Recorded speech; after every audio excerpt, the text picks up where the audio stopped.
Fiona and Cake Season 2 Episode 8 is here. And so with this said, I'll be breaking down the episode, covering everything that happens, giving any theories I might have, and then giving my overall review of the episode. And so with this said, drop a like and subscribe to the channel, and let's dive into Fiona and Cake Season 2 Episode 8, which is titled The Insect That Sang. The episode begins with us seeing three bandits who one day came across who looks like Spirit Dream Warrior, who then lured them to none other than the deer, who then actually bestowed powers upon them. But as the deer leaves and they lose their powers, they realize if they want to keep them, they always have to be in close proximity to the deer. And so they would keep the deer close, who they would of course refer to as the heart of the forest, as well as themselves being now the green wizards. But one day the deer ended up disappearing, and so once they found it again, they decided to entrap the deer so they wouldn't lose their powers, but also so no one would ever find the source of their powers. But we then cut back to Fiona world, where we see a helicopter dropping the DJ Flame statue in the ocean, before we see Hannah Abadir saying that she is now pulling the venue, admitting to the fact that she was only using the venue as a luring tactic for Marshall to come back into her life. But Fiona then calls DJ Flame as she's gonna need him if they're still gonna pull this off, but we see that the Lemon Carbs literally have him trapped and are forcing him to continue DJing. But then right as they're about to go save him, Fiona and Huntress Wizard get put in some sort of warp bubble which transports them away, which showed clearly that some form of consequence for killing the Cosmic Owl was about to occur. But we then cut to Simon, Marceline, and Bubblegum, with Simon taking his lessons from Finn and telling them that they need to trust in the universe as this is the only way to find out what's hurting him. But we then go back to Fiona and Huntress Wizard, who get confronted by none other than Orbo, who then tells them that they're in the hole of judgment for committing a cosmic crime, as they then hold a full-on court session, with Huntress Wizard and Fiona being of course the main suspects for the murder of the Cosmic Owl, saying that if they're guilty, the punishment will be an eternity in the pain vortex. Whatever that is does not sound good. But Orbo then actually calls in a witness, who is none other than the Scarab, who then shows a video of himself looking for the Cosmic Owl's dreams, in which he saw Huntress Wizard and Fiona stuff the Cosmic Owl in a clock, instantly making it clear to all of the other cosmic entities that they were to blame for this. But Fiona then tells them to call Prismo, saying that he would vouch for them, but we then see him drunk crying over the Cosmic Owl, which was genuinely extremely sad. Bro already lost Jake, and now on top of that he lost the Cosmic Owl too. Like, Prismo actually just can't have friends, bro. But the Scarab then reveals that they still have the Cosmic Owl's blood on their hands, and so Fiona admits that they were trying to stop him from killing Finn, as Huntress Wizard then says that the whole idea of fate in general is BS. In my opinion, a Cosmic Owl deity being the reason that your dream will become a prophetic dream, in which will later on be the thing that kills you in real life, just isn't really fair. But we then go back to Cake, who saves DJ Flame, but seeing that the Lemon Carbs have an extremely nice venue, they decide to take it for themselves. But we then go back to Fiona and Huntress Wizard, as Fiona declares that the Scarab didn't actually see the moment of the Cosmic Owl's death, as she then says that he attacked them with a gun, meaning that it was self-defense. But as everyone and of course herself knew this was a lie, Fiona then puts all of the blame on Finn. This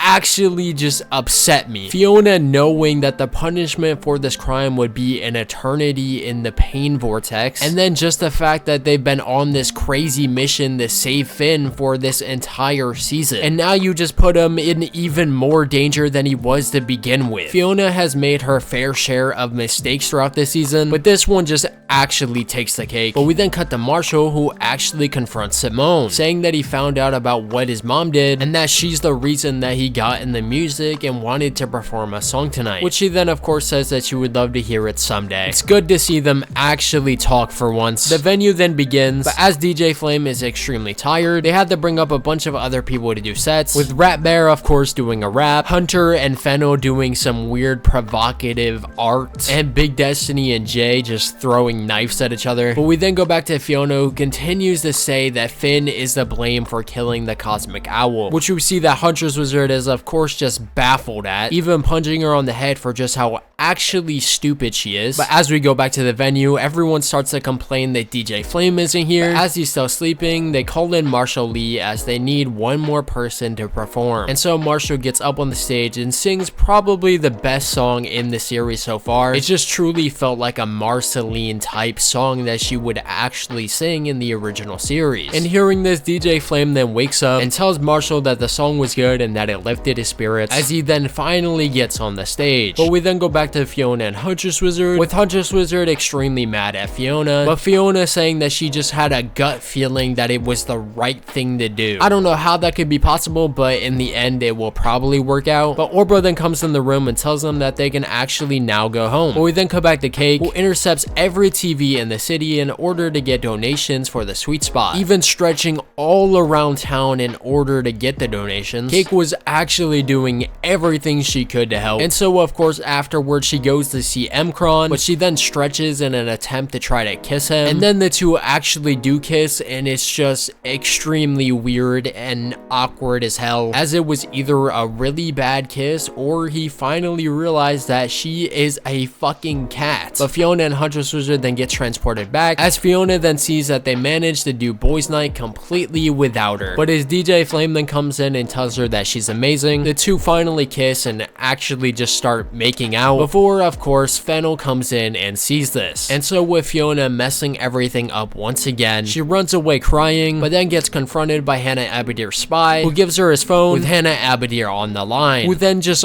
offers Fiona a job, saying that she could use someone like her in her employ, and even offered her an apartment in Beautiful Men. And it seemed like for a second she considered it, but then she actually just dropped the phone and ran away. And you would think that this would mean that she's done with making mistakes, but then as she arrives at the sweet spot and starts thinking about her friends, she says that she busted her ass all just for them to do the boys night without her. Once again, Fiona is just actually making me mad in this episode. Like, one, yes, they probably did only manage to pull this off because she was gone, but two, you should just be happy that they managed to pull it off instead of making it all about yourself. But Fiona just doesn't get this and gets on a forklift machine and just starts absolutely wrecking the sweet spot. You would honestly think that Fiona is the villain of the series at this point, but no, this girl is actually just dumb. But we then see Huntress Wizard, who starts to follow a trail of flowers, which she then gives to Fiona and says that this is the heart of the forest. But as she cuts off her hand and tries to connect to it, of course it just doesn't do anything. But we then come back to Simon, Princess Bubblegum, and Marceline, who arrive in the forest where the deer and the green wizards are. But as the deer is almost dead, Princess Bubblegum puts the deer out of its misery. But Princess Bubblegum then gets a call by BMO, who says that Finn is doing great and that he's ascended from this plane, as we then see him gone from his deathbed with a giant hole in the ground. My guess is that he got warped away in the same way that Fiona and Huntress Wizard did, and is probably now just sitting in the middle of that courtroom with Orbo trying to ask him questions while Finn is just unconscious on his deathbed. I genuinely have no idea where this could go from here. Maybe Huntress Wizard will commit another cosmic crime to get back there, or they'll find some other way to get there to save Finn. They are really making it seem like he's going to die, but as we saw in Together Again, he lives to be extremely old, so there's just no way he dies here. Nonetheless, this was a pretty good cliffhanger and has me extremely interested to see what's gonna happen in the next episode. I only pray that Fiona learns from all of the mistakes that she's made throughout the season, and especially in this episode, especially now with Finn literally being charged for a cosmic crime because of her. I just really need Fiona to lock in for one episode at least. But anyways, with that said, that's gonna be the end of the video. So drop a like and subscribe to the channel, and I'll see y'all in the next one whenever that is.